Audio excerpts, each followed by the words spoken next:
Olá! Hoje a gente vai direto ao ponto, mergulhar de cabeça numa das passagens mais famosas e talvez mais enigmáticas da história. Apocalipse 13, versículos 16 a 18. E olha, o nosso objetivo aqui é bem simples, ver o que o texto diz, palavra por palavra, sem interpretação, sem teoria, só a fonte, pura e simples. Pois é, esse número. É quase impossível não pensar nele quando se fala dessa passagem, né? Mas de onde ele vem? Como é que o texto constrói o caminho até chegar nele? É justamente isso que a gente vai fazer agora.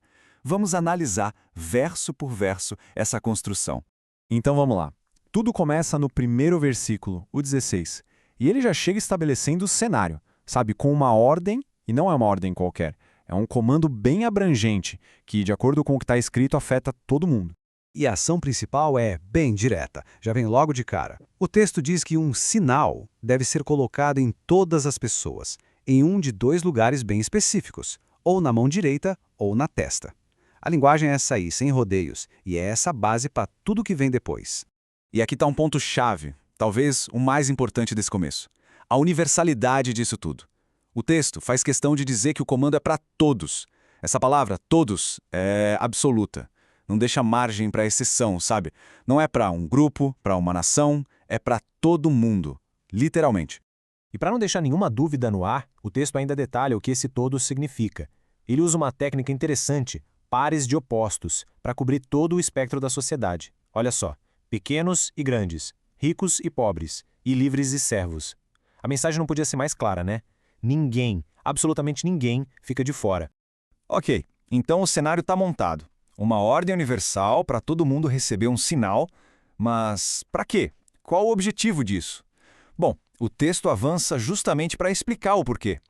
O versículo seguinte, o 17, revela a consequência disso tudo. E é uma consequência, sim, bem direta e poderosa. E tá aí a função principal do sinal, bem clara no texto. É para que ninguém possa comprar ou vender. Ou seja, ele basicamente governa todo o comércio. A participação na economia, sabe, as coisas mais básicas do nosso dia a dia, tudo isso passaria a depender de uma condição. Mas a descrição não para por aí, não. O texto é bem específico. Ele detalha que existem três condições, três requisitos possíveis para poder participar desse novo sistema econômico.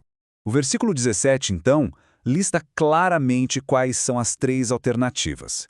Diz que a pessoa precisa ter o sinal, ou o nome da besta, ou o número do seu nome. Essa repetição do ou é importante, porque indica que bastaria ter uma dessas três coisas, qualquer uma delas, para poder comprar e vender nesse sistema. E aí a gente chega no último versículo desse trecho, o 18. E aqui, o tom da conversa muda completamente. Deixa de ser só uma descrição do que vai acontecer e vira quase um enigma, um quebra-cabeça. É um desafio que o próprio texto joga para quem está lendo.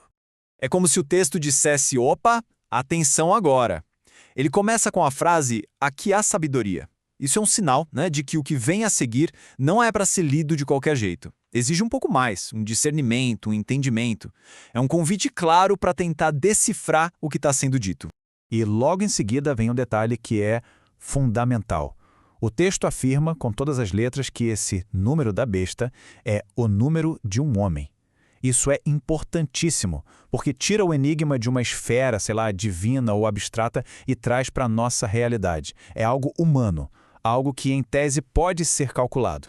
Então, depois de toda essa preparação, o decreto universal, a consequência econômica total, o chamado para ter sabedoria, o texto finalmente revela a peça que faltava no quebra-cabeça, a peça central do enigma.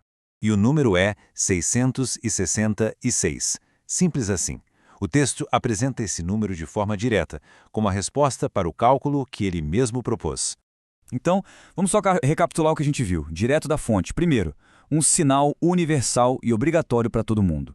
Segundo, o objetivo desse sinal é controlar toda a economia, compra e venda. Terceiro, para poder participar é preciso ter uma de três coisas, o sinal, o nome da besta ou o número do seu nome. E por fim, esse número é um número de homem e é 666. E o texto encerra com esse desafio no ar, uma provocação na verdade. Ele não dá identidade, ele dá um método, calcule. A tarefa final fica com quem está lendo. É isso que transforma essa passagem num enigma que dura séculos, né? O que exatamente significa calcular. Bom, a fonte original lança a pergunta e deixa a resposta em aberto.